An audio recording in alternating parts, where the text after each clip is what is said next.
What's going on, guys? My name is Neeb. Welcome back to AROMATIX. Today we've got a live interview with the man himself, Christian Petrovich from the House of Argos. If you've been rocking with me for some time, then you know my love for Adonis Awakens. And I mean, let the juice level speak for itself. I practically drink this stuff, and I shamelessly have a couple of backups of this. And this fragrance is called Adonis Awakens. If you haven't heard of Argos Fragrances, then I'm sorry, not sorry, because I've introduced it many, many times. This stuff is amazing. And there are a couple of new releases in 2023. And actually, we're going to be doing some unboxings here. And I thought the best way to unbox is with the man himself, the creator himself, Christian Petrovich. So let's go ahead and do exactly that. And introducing Christian Petrovich. Hey, Dave. Hey, everybody. Thanks for joining us. Thanks for having me on. Absolutely. It's a pleasure to have you. So what's going on with these new releases? I see you've got about three of them. Nemean Lion was in and out really quick. Yes. And, So yeah, it's big fall. Got Fall of Phaeton. No, we planned that just right for the fall. So yeah, we've got the restock of Nemean Lion that came out and went within 24 hours. That was quick. A little side note on that one. If you want to be alerted when it does come back in stock, go to the website. Underneath the shop, there is a place where you can enter your email and receive an automatic notification as soon as one comes back in stock. So that one, we are hopeful to have it back in October. So we're really close to October, so stay tuned. Hopefully in the next 2 weeks I can have a restock on that. We have the Triumph of Bacchus Extrait that was released on the 1st of September too. So that's going to be a 40% concentration of the Triumph of Bacchus. So those of you who love TOB, now you can get your fix on with that extra extrait. The big three though for the fall, we have Love Triumphs Over War, Birth of Venus, and then we've got our October 1st release coming up, which is Fall of Phaeton. And you've got which one? You only have samples, or do you have full bottles? No, I've got full bottles of the Love Triumphs and the Birth of Venus. Or for fall, it's just... Oh, you got a sample. You got a sample of Fall of Phaeton. Very good.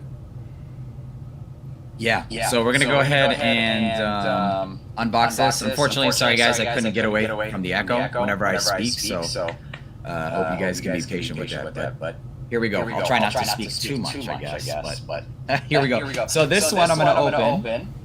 Very nicely packaged. I see that you guys take a lot of pride in the packaging. And I mean, this stuff is amazing. Yeah, we want this to be a special occasion scent. Any of these things that we ship out, we're always constantly upgrading what we do. This gold packaging is not just PR. If you do purchase the gift wrapping, if you're giving it to yourself for a birthday or a friend for a birthday or Christmas or holidays, this is the packaging that you're going to get, that gold foil with the Argos logo and name embossed on there, and with a ribbon. But not only that, before we even get into that package, this envelope. Yes, I noticed the details. We upgraded that too. So yeah, some of you who've purchased before, you might be used to getting a thank you card from me, and now we've upgraded that as well. And we've got on the inside a little sneak peek into something that's going to be coming. Hopefully next year we can start the next series of the Greek mythology zodiac. Pretty cool. Yes. All right, let's get into this one. Let's see which one this is. I mean, even this wrapper, it's not your standard. Yeah, it's thick. Pretty thick laminated. So we've got the Love Triumph Over War. Okay, so this is going to be the first fragrance as part of the Peter Paul Rubens series. If you're all familiar with the artist series, it just takes my love for Greek mythology and my love for art history and artists, and we kind of meld them all together. Not only am I telling a story through fragrance about a Greek mythology character, god, goddess, or demigod, or whatever, but now we're throwing in the mix artists, famous artists that have painted great works based on Greek mythology as well, and this one happens to be Peter Paul Rubens. The original painting was called The Return from War. This was a painting that was done right after, or really close to the end of the 12-year war between Spain and England. This was a gift from Peter Paul Rubens to King Charles at the time to commemorate the end of the war. And the art itself on the front tells a lot about the where I was heading with this fragrance. This was originally a fragrance that I had created for the god of war, Ares. And it was something that I had played and made several different versions of. And in one of them, it really fit this painting where you have Ares, the god of war, who's returned from war. And he's being subdued, he's being wooed by the goddess of love, Venus. So she's kind of getting up close to him. Cupid's down there stealing away some of his armor. And it's basically a very powerful fragrance that's been subdued. So that'll give you kind of an idea or foreshadow of what this fragrance is about. A lot of powerful notes, especially in the base. And I'll let you get into that in a moment, but it's also very powdery, very regal, very sophisticated. This is a fragrance that you're not going to be wearing to the gym. This is a very classy fragrance. And with me traveling as extensively as I do, and with my office in France, I spent about 6 months last year in Europe, Turkey and France and Italy and Monaco. This is kind of a little homage to some of the French perfumery that I've been exposed to as of late. Very nice. Very nice. Any improvements to the inside of the box? It's been some time, but I'm sure I'll open the next box very soon. No, I love the magnetic closure, the leatherette outer side. I love the red and the gold. So this one, it just tells a little bit about the story on the inside of the cover, breakdown of the notes, and then you've got the beautiful bottle with the plaque sitting right there in that foam, nice and snug. Yeah, absolutely gorgeous presentation. And these are the new bottles. These bottles just came in. These are actually, most people, 99.9%, won't even notice the upgrade in the bottle itself. It's got a little bit of a higher polish to it. It's got a little bit more clarity to it. Yeah. And it's just been upgraded a little bit as far as the design, but nobody will notice from the naked eye. You know what? I can semi-see the gloss finish even to the glass. Mm-hmm. It just seems like there's more of a clarity, like you said. Yeah. Very nice. So it just more technology, and as things advance, and I don't mass produce everything, so I'm able to do a lot of changes as we go and keep consistently upgrading and listening to the customers, listening to people, the feedback, and trying to just improve with every release that I have. Very, very nice. So I see that there are black CZs this time on this one. There's what? They're black CZs, the stones. I think they're red on yours. Or red. I'm colorblind. Okay. Yeah, it's red, and again the box is red, and the original fragrance had some heavier notes like cinnamon, the cashmere wood, the sandalwood, and stuff, and so it was a heavier fragrance, very spicy, but it was subdued. Now it's more powdery, more regal. It's got the floral notes that are blended in there. I love raspberry. I've got raspberry in there. So if you're familiar with a lot of the Argos fragrances and the notes that I love to use, they're in there too, but in a totally different way. Very interesting. I love the use of raspberry, and I think that's what just makes me a sucker for Adonis. Yeah, it's done the right way. If it's not too candy, not synthetic, and not too syrupy, it's a beautiful note to work with. Especially if you're mixing it with some nice cashmere woods and some sandalwood to make it a little buttery, a little creamy, smooth. It all just blends really well. Yes. So what I'm trying to do here is maybe try and share the notes for this fragrance. Oh, wow. While if you're okay with that. No, go ahead. So let's see if we can make this as... There we go. Yeah, I can see it. So we're looking at Love Triumphs now, right? Mm-hmm. So I want to spray this on as you kind of just break this down, if that's okay. Sure. All right, so here we go. Tester strips on this thing, though, is absolutely insane. Yes, we don't use like the typical paper that I see people use, and this is meant for fragrance. These tester strips. Awesome. Yeah, I love the amount that I can actually put my nose to. Yeah. So here we go. All right.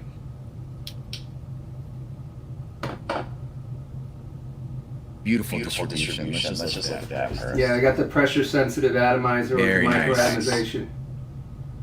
All right, so what can you tell me about this? So the stars on this one, You do have the floral and some of the brightness up top with the bergamots, but it's that raspberry, it's the rose, there's a little gardenia, a little flower, a little tuberose, a little violet, and it just makes it powdery and classy. Yeah. And it subdues the cinnamon bark, the cashmere wood, the sandalwood, and it's got some amber in there too. So you've got a nice blend, and then you've got a nice warm base with the amber, the sandalwood, the cashmere wood. So it's almost got like a warming factor to it, but it's powdery. So this one's unisex. For me, it slightly leans masculine for me, but this fragrance, it's basically for like what I have on. This is an occasion scent for weddings, for, you know, I would wear this for meetings and things like that too if I want to be noticed. If I've got something on really nice, I'm going to a party, even a lounge or something like that, this is going to be a great fragrance. I think for me anyways, that's a nice scent bubble. It's not going to scream on this one, but it does sit real nice, it lasts long, and it sits really good on the skin too. So yes, I am getting hefty dose of powdery florals, like you said, and very ambery as well. Yeah, it definitely is unisex, but you got to be confident as a man pulling this off. Yeah, very nice. And I say I make fragrances for myself. Beautiful. This is my speed though. I'm in love. I love like the rose, jasmine. Very different. Luxury though. Yes. Very nice. And do you perfume all of these? I've been dying to know. Yeah. Really? So you're the one creating all of it? Yes. So at this point, at any given moment, anyway, I've got about 20 to 30 fragrances now. They're not ready yet. It usually takes me about 2 years before I finalize and give that seal of approval and we put it into production. But I've got about 28, 30 right now that I could almost finish. And again, this was one that was going a different direction, and I usually make about 4 versions before I get to the final. And I just see where it goes, where it heads. Is it sticking to the story, my original story, or is it something totally different? And this one went totally different when I added the powdery, the floral notes, and even the raspberry wasn't in there originally. Yeah, that's very interesting. I on my free time, especially with like collabs and stuff, I've been working on stuff myself. Mm-hmm. This one's very interesting. I get a lot of the powdery jasmine and some of that raspberry cinnamon. Beautiful stuff, man. Yeah. But you just sealed the deal. I didn't know that you were actually the one creating these. That's awesome, man. Yeah, I've been actually creating since 2014. That's awesome. All right, if you don't mind, want to move into the next one? Yes. All right, cool. Yeah, a decade. That's awesome. I mean, it only took you a decade to make something like this? Awesome. Well, my original ones were for 1 or 2 particular customers, and then I kind of did some private labels before I did the public launch of the Pour Homme and Pour Femme. That was at the end of 17. It was really 18 that I released the brand publicly. Okay. Pretty cool. Let's see what some of the people are saying. Awesome interview. Awesome. I appreciate it, man. So somebody's asking why the eye? Okay, well, there's so many reasons. I could go into the mythos. Oh my God, it would take hours. Really, for me, I love Greek mythology. One of the first books I ever read was the Iliad. I'm a big history buff, art history. I like post-apocalyptic stories. I like painting. So anyways, going back to the eye in particular, it has a lot of meaning with the name Argos. Argos in Greek mythology is basically the Garden of Eden. It's basically where man was started. So a lot of mythologies go back to Argos. And it really wasn't spoken of a lot, just that name Argos. And it wasn't taken, and I really loved it. And it was a great starting point for me to create a brand around Greek mythology. Why not start at the Garden of Eden? So the eye, yes, it's the eye of Ra. It's not the eye of Horus. So the reason why I wanted to include the Egyptian tie-in is because if you don't know, a lot of the people believe back then that the Greek pantheon actually came from the Egyptian pantheon. And they ran away from Egypt, and that's where they turned into the animal deities. So that's why you have Athena the owl, Jupiter or Zeus the eagle. So they all have their animal persona as well. And as far as history with fragrance is concerned, the Egyptians were one of the first modern civilizations to actually make fragrances. So what they would do is they would take herbs and they would take different things and put it in hippo fat, crocodile fat. They put it in their headdresses, and then the sun would kind of heat it up and dissipate it through the air, and that's how they would disperse the fragrances. And they believed that the tears of Ra were actually the first fragrances. So that was another tie-in as well. And then the eye, another cool tie-in was with Argos. The name is Argos is actually a 100-eyed giant that Hera created to watch over Zeus because he was always cheating. So half of his body would be awake and the other half would be asleep, but he would always be watching.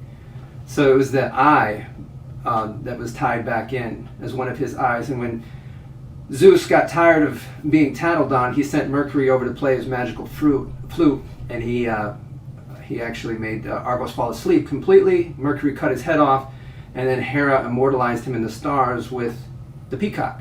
So the eye's on the feather of the peacock. So there's a lot of tie-ins with the eye, not just the evil eye, the eye of Ra, the whole Greek eye. So there's a lot of mythos behind it.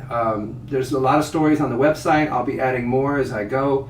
But it's just, there's so many different stories. And then, I don't know if you've heard of Theseus coming back from the Trojan War, and his dog was named Argos. His dog was his dog was deaf. His dog was blind. His dog was almost dead. The only sense that he had was a sense of smell. And when his master was walking by, he could smell him, so he raised his head up one last time before he passed. But it was that cool, tie in between our strongest sense linked to memory. So there's just so many different stories I could reference about the eye, the name Argos, the Egyptian tie-in, the Greek tie-in, even the Greek meander has meaning too. So I won't go into that all today, but I encourage you just to kind of delve down that rabbit hole. There's a ton of different meanings and mythos behind it. I think the fact that it was used just as a starting point is good enough, really. You wanted to do a mythology. This is pretty dope looking. And it worked, and it's going to continue to work. I love this. Yeah, and now so all my jewelry that I have, I'm about ready to launch the jewelry line. We're going to have the logo with the diamonds and several different versions of these. We got the cufflinks, we've got the pendants, we got the earrings, we've even got the button covers that slide over, the pinky rings. So yeah, awesome. When I have an event coming up. Yeah. I have an event coming up in Dallas next Friday. So I got a diamond in there. So yeah, I'm going to have my jeweler on staff starting next year in Turkey. So we're going to start making custom jewelry, and then even like the men's accessories, the long bags and everything. They've got 18, 22 karat gold, inlay solid gold too. And we'll be able to custom make all those in-house starting next year. That's dope. That sounds amazing. You ready for the next one? Let's do it. Let's do it. All right, here we go.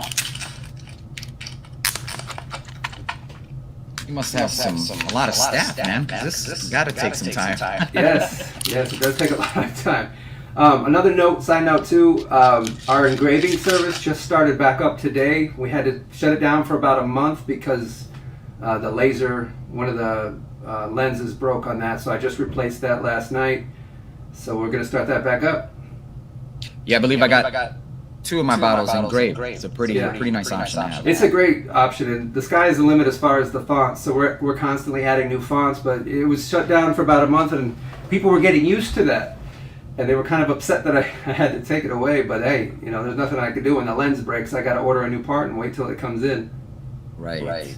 All right. So do you want to tell us a little bit about Birth of Venus? Yeah, Birth of Venus for me. The great thing about this one is I wanted to have a series on Botticelli. If you're familiar with our history, Botticelli, great painter. This one in particular really guided me with the story. If you're familiar with the story, Venus she was actually before Zeus. If you think about it, she was, her father was actually castrated and his balls fell into the ocean and she arose from the sea foam. It's a very gruesome story. I won't go into it. And that's one of the cool things about these Greek mythology stories. People at one point actually believed all this was true. And this is how they explained, you know, the moon, the stars, the weather, everything for these Greek mythology stories. So anyway, she rose from the sea. And from this painting by Botticelli, you've obviously got the sea behind her. You've got the seashell, the sea foam. You've got Zephyr, the god of the wind, blowing her towards the island of Cyprus. You got Flores. She's about ready to put a garb around her and clothe her. And you've got orange blossoms. You've got rose. You've got the water. So you're thinking of all these different ingredients. And I'm thinking to myself, this one is really painting itself for me to create this fragrance. So yes, we're going to use orange blossom. Yes, we're going to use rose. Yes, we're going to use sea salt. And then what is Venus? She's got to be sweet. She's got to be, you know, gourmandish. She's got to be chocolate. So this gave me an opportunity to use sea salt and chocolate and just make a very delicious, mouth-watering scent. Okay, so you said sea salt and chocolate. Now those are the stars. Okay. So I love salted caramel, salted chocolate, all that stuff. If I get that vibe here, man, this might be the one. So let's go ahead and crack this bad boy open. Yeah. And for this one, you know, I'm getting a lot of, when I first started and I released the brand, it was probably about 80-90% men that were buying my fragrances. Now that women are getting more into collecting and more into niche perfumery, and they're finding out about Argos, the Pour Femme, Pallas Athene, Adonis Awakens even. A lot of them, you know, they're kind of right down the middle, unisex. This one for me, I wanted it to be just a little bit more leaning feminine. But I don't make particularly women only or men only scents. Even my Pour Femme, I have a lot of men that enjoy that fragrance. So there's not ever going to be a particular, you know, just geared for the women type of fragrance. I like kind of riding that line around 60-40 type, you know, unisex. But this one for me definitely leans a little bit feminine. Okay, so this one's supposed to lean feminine. Yeah, it's a little bit floral fruity, but not in the way like Pallas Athene does. Okay. Yeah, Pallas Athene is rose-centric, correct? But more feminine. It's rose-centric, but it's fruity floral, and it's definitely more feminine than masculine. Yeah, absolutely. But it's a boss commanding floral fruity fragrance. You know, it's like Pallas Athene. She's the goddess of war. You never see her scantily clad. She's very commanding and she's always in charge. So that was the personality of that fragrance. Whereas this one is going to be more delectable, more sweet, as you'll soon find out. Very nice. Do it. So let me ask you a question. How do you spray your fragrances? Do you spray it on this end? Or on this end? I know what side I spray it on. Well, you know what? It depends. Like for me, since I've got the foil on that one, I don't spray that. I always spray on the long dip tube end. But you know, that's the way you're supposed to do it. You're supposed to hold on the thicker spot and then spray on the pointy or the smaller end. Okay. That's why I made this one a little bit thicker, so you've got a little bit of real estate to spray onto. Okay. But you do you, Nate. No one's going to tell you can't spray on the round end, all right? Yes, let's do it. Here we go. Ooh. Yeah. Ooh. This is the one. Okay. That was a really nice opening, man. Raspberry salted chocolate. Yeah. Very nice. I think I'm getting more so of like peach, grapefruit. I immediately wanted to think raspberry. This is good. Yeah, it's got the citruses too, you know, like most of mine have at the top. But for this one, it's the sea salt, the caramel, and the rose, and the florals. It's just, and it's done in a different way than anything that I've done before. For me, if I had to grade them as far as feminine to masculine, I would say that the Pallas Athene, Pour Femme, and then this one, we're getting closer to the 50-50 line. There's definitely a bit of a femininity to the fragrance. Which there should be, because it's based around the goddess of love. Right. But I could still pull this off. Oh yeah. But it quite literally smells like those dark chocolate raspberry bars, man. It smells amazing with some florals around it. I love dark chocolate and raspberry, especially with a little bit of orange in there. Yeah, I'm definitely picking up the other nuances, but just to draw like an easy illustration. But yeah, much more than just that, for sure. Orange Blossom is distinct in this one as well. Yeah. And again, if you look at the painting, by Botticelli, you'll see where I got my inspiration for picking these notes out. It was for most of the fragrances, it's a challenge, and if I think too hard about a particular story that I want to recreate, I kind of back myself into the wall. But for this one, it guided me pretty well. So question based off of that answer. Do you come up with the sense and then draw it or connect it to the illustration, or do you do it the other way around? So at this point, because I've got so many that are at various stages, I'm drawing inspiration for the things that I've created on accident, and it kind of guides me into a certain direction where I don't get back into a wall. Now, I don't like getting back into a wall, but I'm finding that like the Hercules series, the 12 Labors, I'm really backed into a wall because I have a particular story that I cannot deviate from, and I can interpret it a little bit different way, but the Nemean lion, for example, the story is pretty straightforward. There was a lion that was eating people, it was terrorizing Argos, it was from Nemea, then Hercules was sent as one of his 12 labors, the very first one, to go kill this unkillable animal, and he had this impenetrable hide. So I'm thinking, okay, there's not a lot to the story other than Hercules is killing it, but I have to make a fragrance that smells like a lion. So I actually went to a lion preserve. I smelled lions and tigers and things like that, and I was like, you can pet them, but I was like, they kind of stink, the wild ones. And I'm thinking, okay, this is going to be a challenge, but at least I was able to go there, and it's a real animal, maybe not the Nemean lion, but lions. So I had some inspiration there, and a little bit from the story. But this was the whole Hercules series is really a chance for me to break away from my normal DNA fragrances, to get into some more darker stuff, some more resinous stuff. I'm using several different manufacturers of my oils. What's that? I said, now we're talking. You said darker stuff, and then you say lion, and I'm just drawing some animalic. We'll get you a sample of the Nemean lion here soon. But yeah, this whole series is really about mythological creatures that he's having to battle. I just can't wait till I get to the stables. Can you imagine when the one where he has to clear out the entire stables full of horse and cow dung? Yeah, that's going to be great. But this whole series, it's a challenge for me, and I almost regretted it as soon as I started it, and then I was like, no, this is something that's going to expand my own repertoire. My nose is changing. This is a journey for me, just as it is for anybody else getting into niche perfumery. My tastes have changed. My repertoire's changed. The ingredients and everything that I have at my disposal has changed. Yes, I use Firmenich, Givaudan. I use a lot of the places to get my ingredients, but now that I'm traveling to Turkey, now I'm traveling a little bit more to the Middle East, I'm trying to get better and more consistent sources of some of these ingredients, especially like, I'm playing with Cambodian oud, Laotian oud, Vietnamese ouds, all these different ingredients that I wasn't exposed to previously.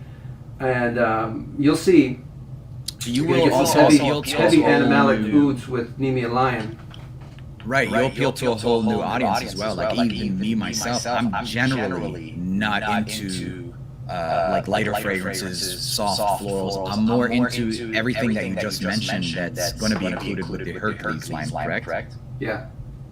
So yeah, I'm looking forward to all of that, man. You said oud, and sold. Yeah, it's the challenge to, like I said, is keeping the materials and the ingredients and everything that I need to create these in a steady flow. They're very expensive. They're very rare. It's not. They don't go through the normal process that the distillation and everything like normal. Right. So that was part of the problem with the whole Hercules series and keeping the Nemean lion in stock, was having the steady flow of the ingredients to the grade and the quality and standards that I wanted, because you may know with your experience with smelling all these different Arabic and Middle Eastern and ouds and things like that, not every grade, even though it says oud, is the same. And no, absolutely you can have two things that say that's the same thing, but it's not. Yeah, absolutely. Even when creating, I would get, like, let's say, for example, your oud meleki from Firmenich to Givco and whatever. Everything's different. Exactly. exactly the same. But yeah, I have a lot of faith in your creations. I mean, I know that Nemean Lion was supposed to be ready at one point, and you're a perfectionist, and for whatever reason, I respect it. It wasn't ready, and now it is.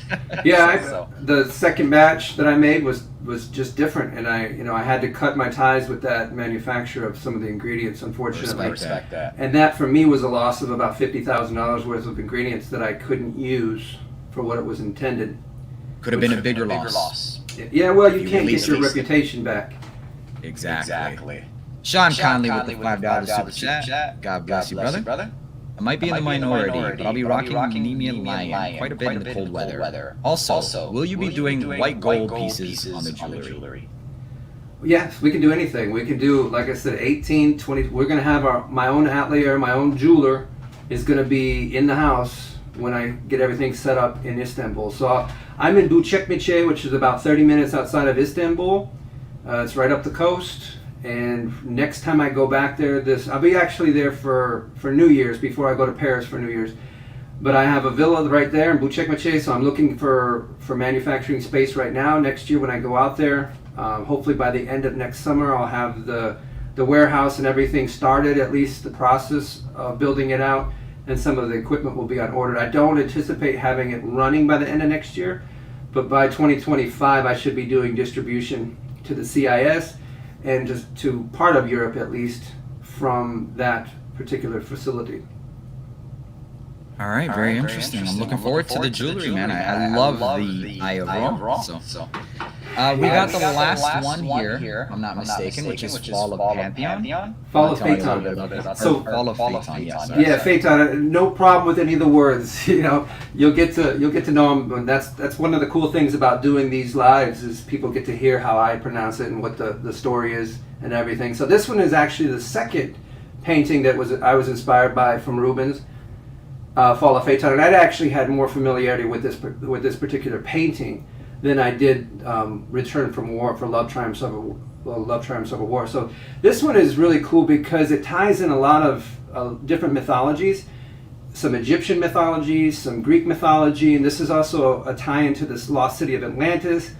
It's a tie-in to basically an apocalyptic event, and if you're someone who's into history, the Younger Dryas period, and it even tries to explain the melanin in our skin in different regions, and the whole story is basically the son of Helios, and he's basically, his friends and everybody don't believe that he's the son of Helios, and so he goes to his father and says, hey, I need a favor, and when a god says, I'll do you a favor, he has to honor that. So his father says, yes, anything. So he says, none of my friends, nobody believes that I'm your son, and can I ride your chariot to prove it? Because I'm a demigod, I should be able to do it. That was his reasoning.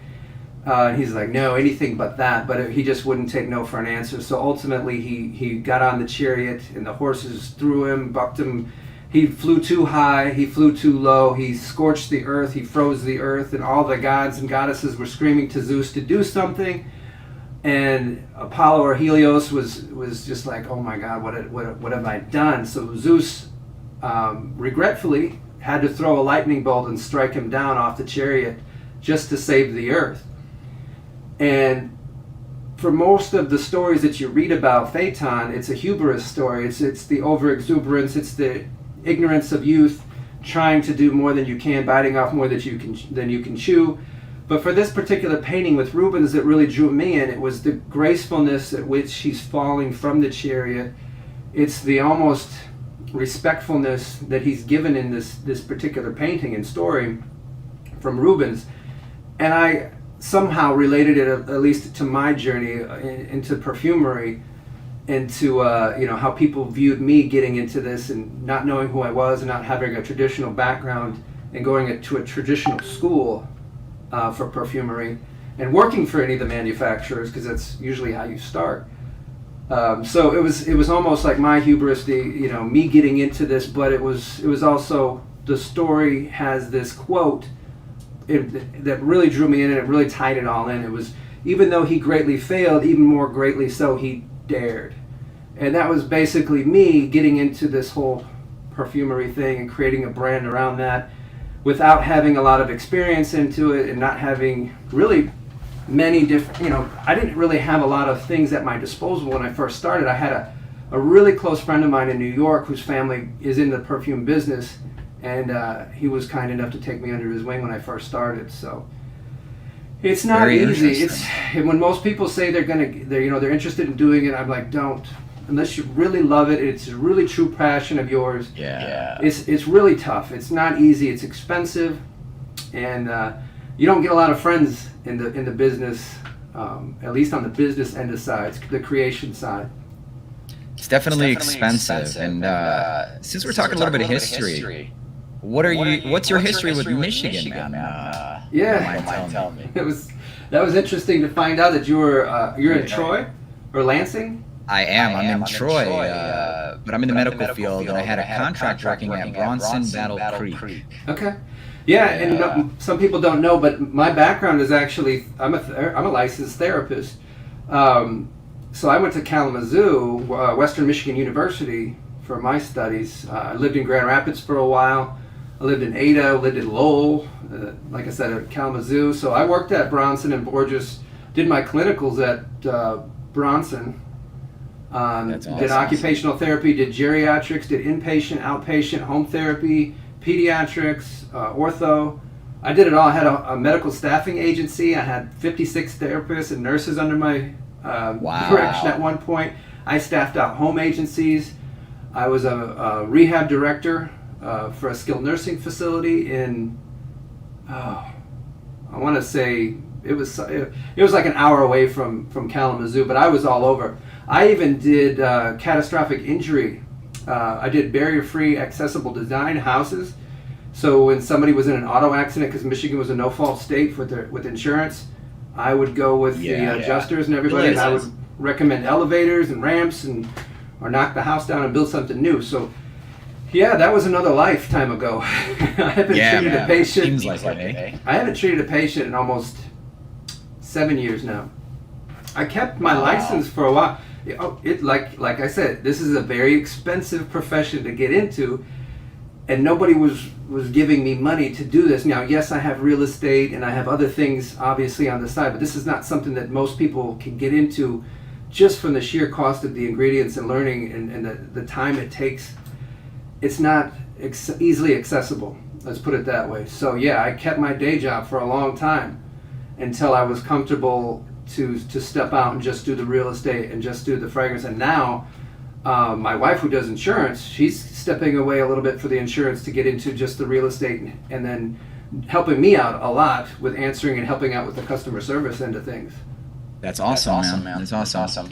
And sometimes, use things as checkpoints. Like, I feel like that's what's going to eventually happen with me. I mean, I love treating my patients and all of that, but my heart is set in, this and is you change.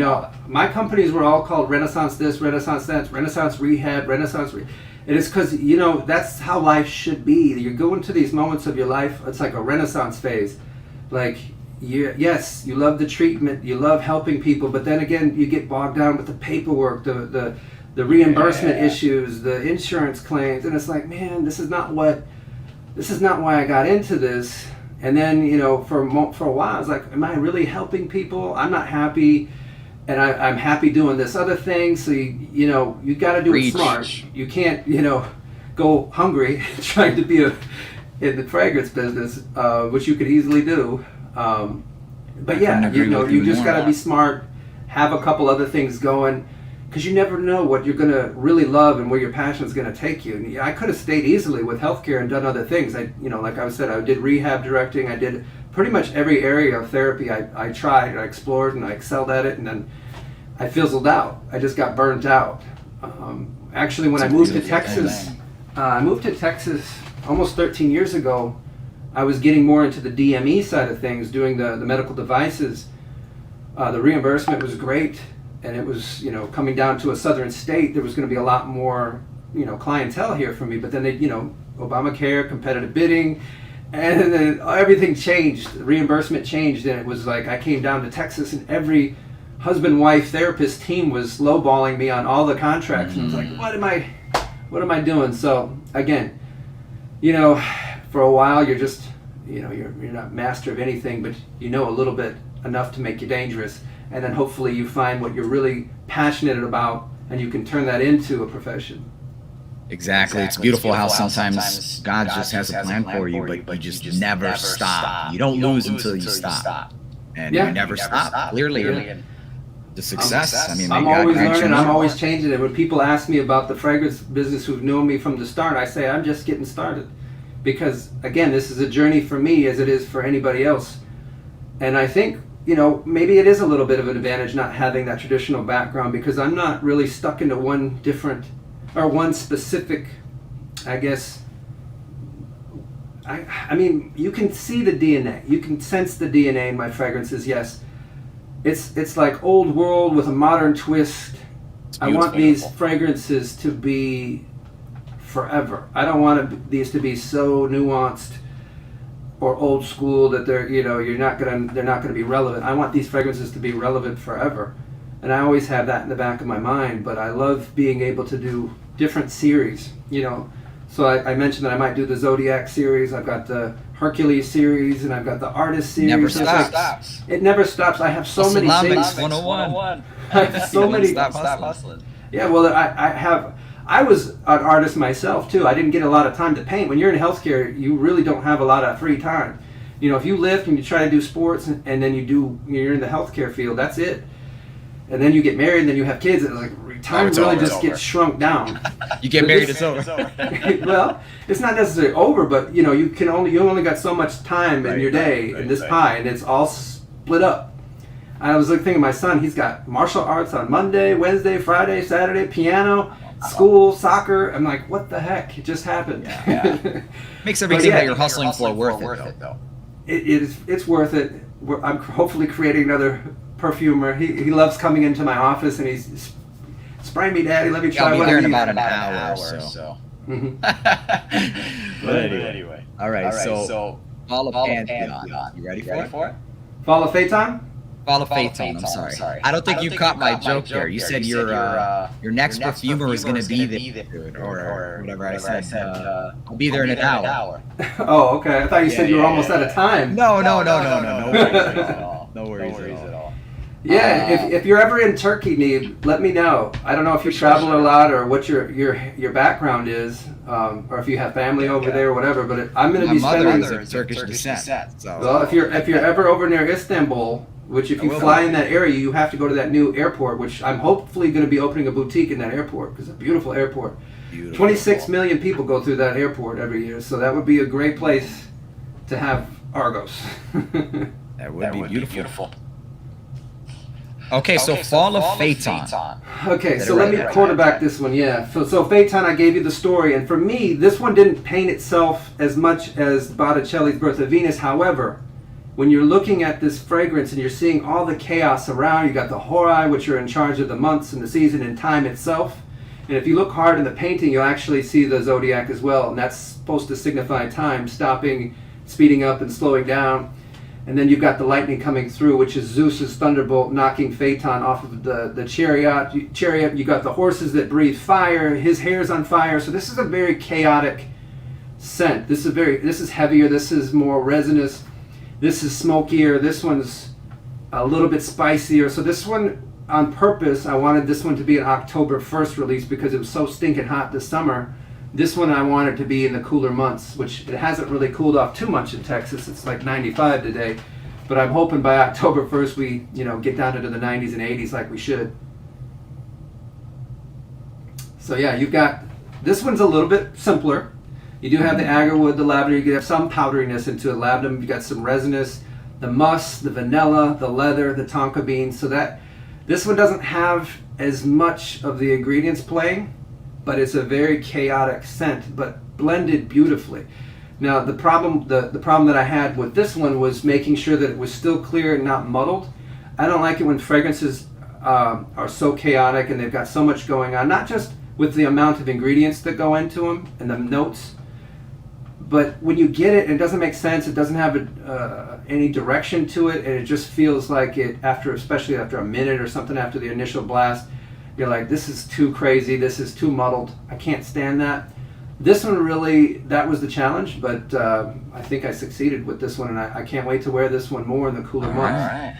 Let's spray the samba before we do that. H-Town does it better, also known as Terry.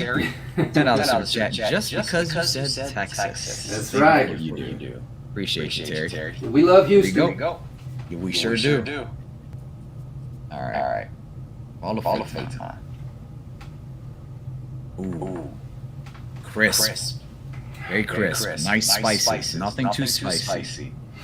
Very nice. It's a leather fragrance too, but I didn't want it to be in the same vein as Baccio or Provido. Okay, I think I'm favoring this one the most out of all. Yeah. The most you like probably the labdanum and the leather and the amberiness and the muskiness. Definitely. The beautiful fragrance, and I'm actually getting a lot of feedback from women loving this one too, which really surprised me. But that kind of speaks to where we are right now in niche perfumery. The women I can are see really a strong woman wearing this. Well, they're really branching out, and they're really open to trying these more typically, in the past anyway, more masculine fragrances. Very beautiful.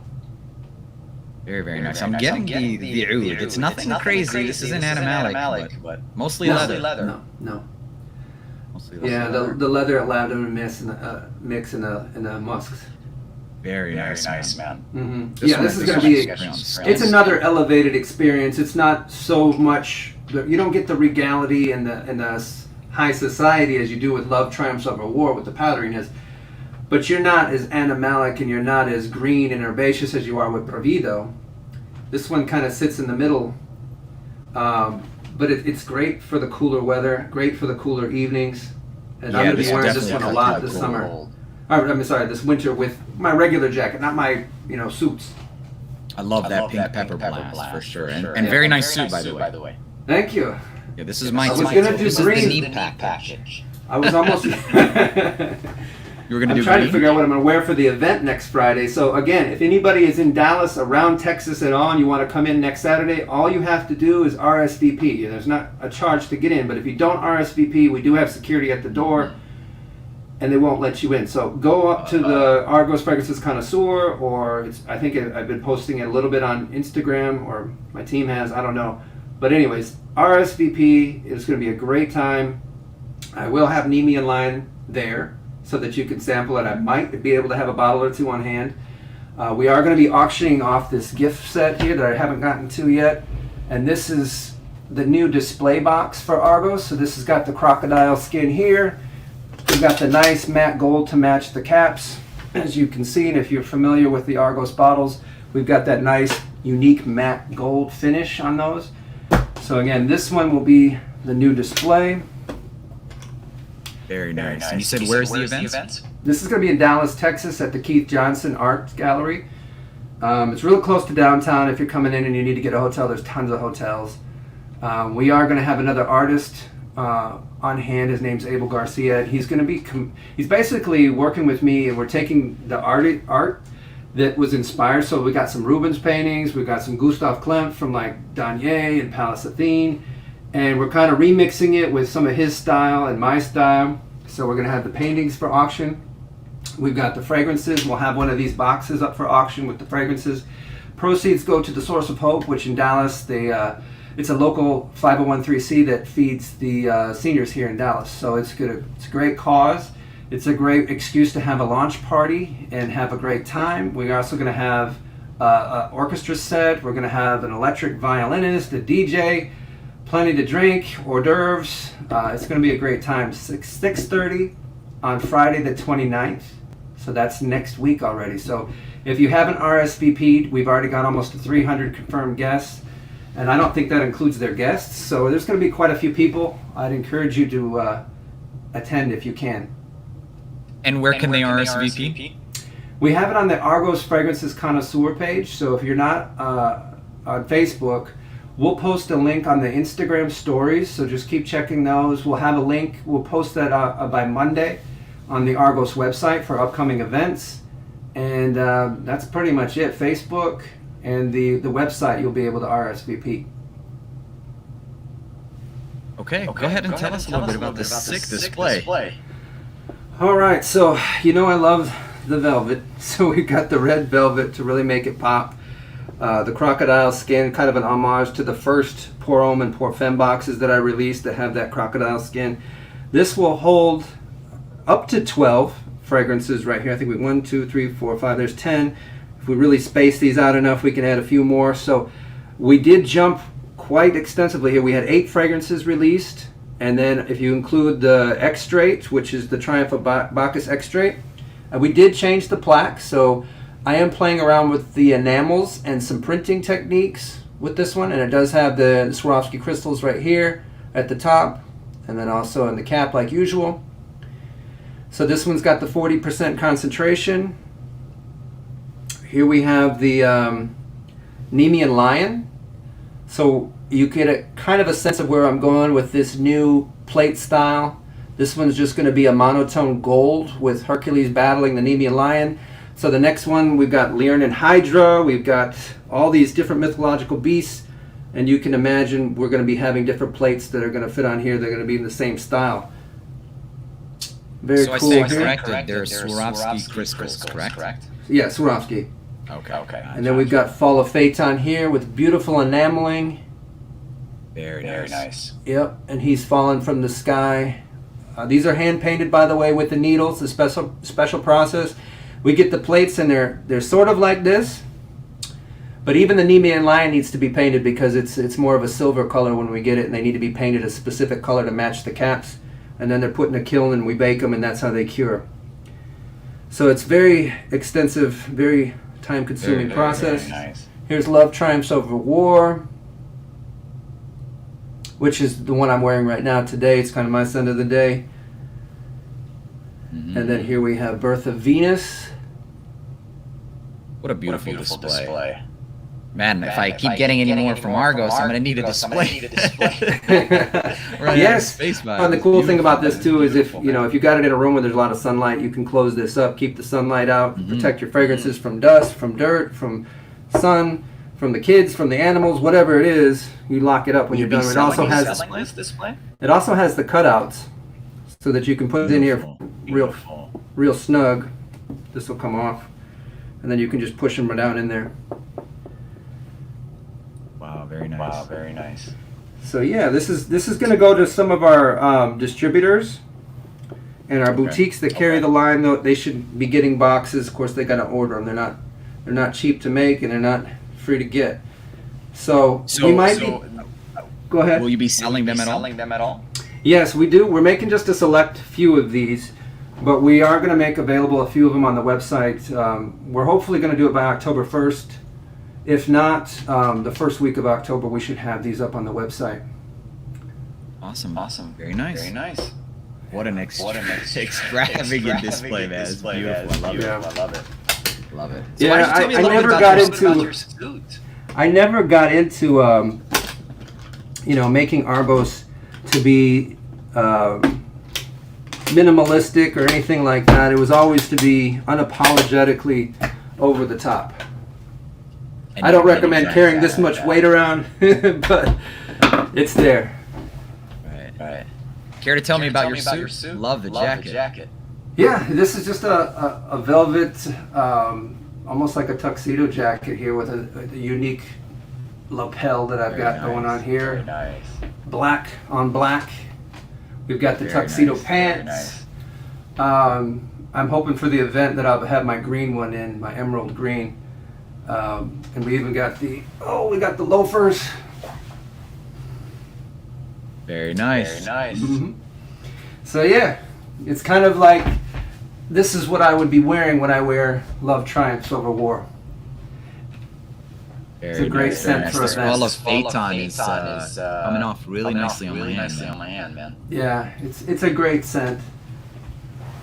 Well, congratulations on all the new releases. Thank you. I'm loving every single one of these. I think as of right now, Fall of Phaeton speaks to me the most. But the salted chocolate, man. That was all of these really. Next year, I'm trying to figure out my schedule because it's going to be crazy again. Getting over to France again in the spring. Hopefully, I can get some things started when I'm there in the spring. and then by the end of the summer I could do the same thing, come back, because my son starts school September 1st. I can come back, have another shipment of things come in, and then we could do more launches September 1st, October 1st, heading into the cooler months, into the fall and winter, which I think, for me anyways, I don't make a lot of freshies. I don't make, for me, there's a lot of fragrances out there that are good at that. And they're usually not as expensive, and there's quite a few of them, so that's not something that I really gravitate towards. I like heavier, more resinous fragrances, so that's what you're probably going to get the most from me. I do have one based on Zeus that's coming out. That's going to be a fun one. I'm trying to see where that one lands. It's given me, I've got like 3 or 4 different versions of it. I'm trying to figure out which one I like the best and where that's going to take me as far as a end of summer, fall type fragrance, or if it's more of a winter fragrance. I've got another one based on Prometheus, which is going to be a interesting fragrance. I started that one about 1.5 years ago. So again, these all take about 2 years to come from idea to the bottle and to y'all, because I have to do the artwork, I have to do the inner box, I have the story, I have the outer box work, I've got the plate artwork. There's just a lot that goes into these fragrances, and I don't have a team that designs it for me. I don't have a creative director. I'm perfumer, creative director, everything. So yes, I do have a graphic artist that works with me and helps with these designs, because we're doing so many things now for social media. He's got to edit photos and make composites and help me with some of these 2D images. We have to re-render them, put them in an STL file, and then make them 3D so we can make these plates. It doesn't do itself. There's a lot of work that goes in the background. Well, for the small team that you do have, you guys are doing an outstanding job. On Instagram, super responsive. I mean, we try. We've got 4 or 5 people here in the U.S. and we've got 4 or 5 people overseas. So we're getting bigger. And then once we get up and running in Istanbul, we're going to double overnight again. Once we get that up and running. Well, God willing, you find just as much success there as you did here. Because I think that the trajectory for you is only up. You guys are doing great things, and even with these releases, it's not any less than what I've come to expect with the house, honestly. So, good job, man. I mean, thank you. It's awesome. Thank you. Question for you. I saw a question in the chat a little bit ago. Somebody was asking if all the Phaeton samples are going to be, or if they are, available for purchase as of right now. As of today, no. October 1st, as of the official release date, yes. We have. The good thing about this is they did arrive at the same time as the other bottles. I almost didn't have everything ready for the September 1st launch for Love Triumphs Over War and Birth of Venus, and Nemea Lion, and the Extrait for Triumph of Bacchus. So it was a lot of work when I got back from Turkey, just to be having, and we're barely keeping up right now. I thank everybody watching and who's purchased, who's either got a sample pack and started their journey with the Argos line, or they've been like you and they've been there since almost the beginning, and they've enjoyed quite a few. So yeah, the sample pack went from 8 to now 10, and it will be 11 once October hits. It'll automatically get updated into the set as of October 1st. So I recommend if you're wanting to try that, then just hold off on the sample pack. I think what we're going to do eventually is start selling some of the fragrance samples individually, because I know people have bought the sample pack a month or 2 ago and they missed the new releases. And I don't want you to have to buy a full sample pack for the 3 new ones if you just got the sample pack without it just a month ago. So yeah, we're working on it. It's got to make sense. Obviously we can't ship over to Europe for one fragrance and a little sample. It's expensive to ship, but we're also shipping out of France, so we're trying to get a good supply over to France to ship from our office out of Nice. So we're doing the best we can. So then we can expect a restock for which on one? October 1st. For Venus? For Venus, the 30th. Birth of Venus, 30 mil sold out. We should have that by the first week of October. Hopefully by the October 1st launch, but really the October 1st launch is for Fall of Phaeton. Restocks, don't message my team and ask to be told personally. We'd love to do that, but ultimately, especially Nemea Lion, we get about 5 people a day messaging, email, and calling. Imagine after a month, and then us trying to get each one of you emails or calls or what have you. So go to the website. There should be a spot we're under Bertha Venus 30 ml, where you can subscribe, and then also Nimi and Lion, you can subscribe, and you'll get an automatic notification. I mean, for those of you ladies and gentlemen, this is intoxicating. You definitely want to check out Bertha Venus. Yeah, I know Justin and Ross have worn Bertha Venus. You know, Justin likes Pour Femme. You know, like I said, I get about 25% of my Pour Femme orders are from men. It's not surprising. I know a lot of guys that love certain feminine fragrances. And you know what? A woman likes a woman's fragrance. If you wear it, she's probably going to like it on you. Yeah, attraction is attraction. You know, it just 100%. It does what it does. And, you know, if you're in a certain situation, like I would even wear it too. Like I wouldn't wear it to the gym or to the supermarket. But it's a little bit more relaxed, but it's more delectable, more delicious. And if it's something where, you know, the occasion and the outfit warrants, I would wear it too. Wow. You wouldn't believe me. Well, you will believe me, but I wear all your fragrances to the gym. So. Even you know, you probably, you know, it's interesting how body chemistry works, and when it heats up and then when you perspire, I find that very interesting too. I just don't like to waste my fragrances. But believe me, I have worn all these to the gym at one point just to see that how it melds into the skin and how it sits. I don't know, man. The gym is a pretty sacred place to me, so I wouldn't call it a waste. No, but you know, it's expensive fragrances. Yeah. And for sure. Maybe you go to a better gym than I do. Have you been to Lifetime Fitness? I'm sure. Yeah, we have those here, but right now I'm judgment free for 2023. So. Okay, there you go. Understood. Monday pizza. Beautiful thing. So yeah, I'm not dressed to impress so much there. I'm just in and out to get my work done. Awesome, man. Yeah, you're a hustler, man. You're a hustler. I respect it. Thank you. For sure. Awesome releases. I think if you're okay with it, we can go ahead and wrap this up, unless there's a couple more things you want to touch on. No, I think, like I said, this was great. It's kind of like when you do a movie premiere, you got to let the word out, and it's great. I'm glad your channel's grown quite a bit since I first messaged you and you messaged me. Yeah. So congratulations to you. You doing your thing, which is awesome, just like I do my own thing. And people love that. So again, we got the 3 new fragrances. We got Fall of Phaeton coming October 1st. If you're in and around Dallas and want to attend the launch party, RSVP. We'll make sure that you can do that on the website and on the Argos Fragrances Connoisseur page. And that's on Facebook. I'd love to meet some of you. I know I got some people coming in from Austin, from Houston, from Louisiana, from Oklahoma. So they've already RSVP'd, and I can't wait to put a name to the face. Yeah, if you're in the area, you definitely want to check that out. I would definitely be there if I could. Actually, I have one last question for you aside from the event. Do you already have your next releases lined up? And if so, what's the estimate, time-wise? I think for me, I know next year's going to be super crazy. Just because I just got the villa in Istanbul, and I haven't even got the lease or the build-out on where I want the manufacturing to be. So I'm going to be spending a lot of time in Nice and Grasse and Muchins, and then back over to Monaco, Italy, and then back over ultimately to Turkey for most of the summer next year. I already have 2 fragrances that I'm hoping to release next year. One of them based around Zeus, one of them based around Prometheus. They're very strong right now, and again, I'm down to like 3 or 4 versions. I'm just trying to see where it takes me. I've already got the artwork started on those. So yeah, those are almost guaranteed. Those 2 are going to be released. I like to do 3 or 4 fragrances a year. I think any more than that, it's really hard for people to digest unless you're constantly releasing throughout the year, which I'm not big enough to do that right now. I'm more focused on building out the infrastructure so that this can be a sustainable business for generations to come, if so be it. But there's a learning process for me too.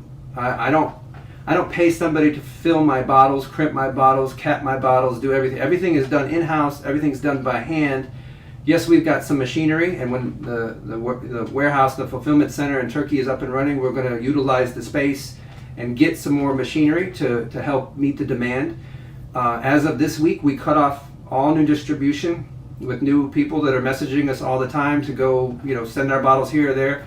We just can't do it. We want to keep up with our direct-to-consumer business through our website, which is doing phenomenal. Awesome. That's one of the reasons why you didn't hear a whole lot of stuff about the new fragrances from the reviewers, the influencers, the Instagram. I didn't want to sell out, which inevitably I did for Neiman Line again, and then the Birth of Venus 30 ml. I wanted to make sure that I had enough stuff on hand for people who've been watching and getting the newsletter, who've purchased from me before, watching and following on Instagram and Facebook, so that there was enough product for you before even my distributors did. So we're working day and night trying to keep it really up does and getting ready elevate for the show. We're going to keep growing, and you know, hopefully we'll do it smart, and we'll do it step by step.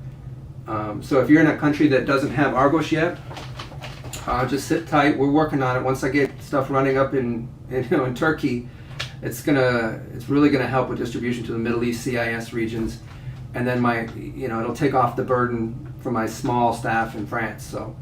Awesome. That's the long answer. That's all you get from me is long answers. Yeah, it's okay. I respect it. I like it actually. That's why I asked. But is Argos niche or designer? I mean, this is like luxury. I think at this point in time, you're more like, from what I understood, like a high-producing indie niche. Really, you said you guys are packaging and bottling. What would you classify yourself? Oh, it's niche. It's luxury niche all the way. No doubt, 100%. Everything is done in-house. I do small batches. When I do, the biggest one I've ever done was 50 liters. I mean, if you go to my office, there's jars and jars of glass. Yes, we got some blenders, we got chillers, we got all the stuff that the big boys do on a smaller scale. But the good thing is I can control a lot of the quality, the reliability, the validity of this stuff. I know what's going in these ingredients. You're not getting bad batches from me. Yes, people ask me about the color, but that's because it's not designer. It's not manufactured to such a high extent that they're just mixing it, putting it in a bottle, crimping it, and putting it out and selling it the next day on the shelf. This stuff takes time. The ingredients are very high quality. Yes, they're going to change. You spray a couple sprays, you get a little oxygen in there. You treat your fragrances right, keep them out of the UV light, which will destroy a lot of the natural ingredients. So be very careful with that. Humidity too. Different varying degrees, extreme temperatures. These are going to get darker, more resinous. They're going to get better with time, like wine, if you treat them well. This is not designer by any means. Now, I don't look down on designer at all. It's just not who I am. I don't make, it might seem like it because we're doing a lot of business, but that's where I need to be so I can put out such high quality fragrances and keep doing it and keep improving with every release. You're not going to get this style of bottles hand polished, hand crimped, matte gold, inlaid crystals, hand painted. It's never my intention was to do anything minimalistic. Like I said, we're not slapping a sticker on it. We're not blending stuff, putting it in the bottle next day. We're pre-blending in some cases some of the ingredients that go into these in stages. There's a lot of technique and a lot of things that are going on behind the scenes. And trust me when I say it's not assembly line cookie cutter minimalistic designer. Which is great. I mean, you're maintaining the brand's integrity, and I think keeping it as a scale that you can really control and regulate is what's going to set you apart from those, highly mass-produced, even niche, and there's no hate to designer fragrances, but there's a very clear distinction. Even when we're talking about niche, in my opinion, I have a higher respect for it. It's more indie niche, in my opinion, but luxury at its finest. So kudos, man. Thank you. Amazing stuff. So Andre's asking if you guys will have discovery sets, and I believe you have already answered this one. But he says that it's a big barrier to entry for the house. You want to answer this one more time? I don't understand the question. Are there going to be discovery sets? Yeah, we have discovery sets now. There you go, Andre. We've always had that from day one. We've always had sample packs.